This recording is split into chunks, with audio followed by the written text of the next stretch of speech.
გამარჯობა მეგობრებო, დღეს მინდა ვისაუბრო ჩემს ახალ სპინინგის კომპლექტზე, რომელიც ცოტა ხნის წინ ჩემმა ნათესავებმა მაჩუქეს და მართლა ძალიან დიდი მადლობელი ვარ მათთვის.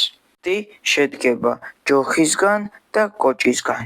ის ბრენდს ჰქვია კაიდა, უпростоრად კაიდა აბსოლუტ. მისი სიგრძე არის 2 მეტრი და 10 სანტიმეტრი და ტესტი აქვს 3 და 12 გრამი. კოჭა არის ჰუიდიანოს ბრენდის 2500 ზომის, რომელიც საკმაოდ კარგად გამოიყურება. ასევე უკვე შევამჩნიე, რომ ძალიან კარგად ამუშავებს წნულს, რაც სპინინგისთვის ძალიან მნიშვნელოვანია. მომიცდია ეს კომპლექტი, მაგრამ აპრილის თვეში აუცილებლად ვაპირებ მის გატესტვას და ძალიან მაინტერესებს, როგორ იმუშავებს რეალურ პირობებში ეს კომპლექტი. იმედი მაქვს თევზაობაზე კარგ შედეგებს მომცემს. მომავალ ვიდეოებში გაჩვენებთ გატესტვის პროცესს და რეალურ შედეგებს, ასე რომ არ გამოტოვოთ. ნახვამდის.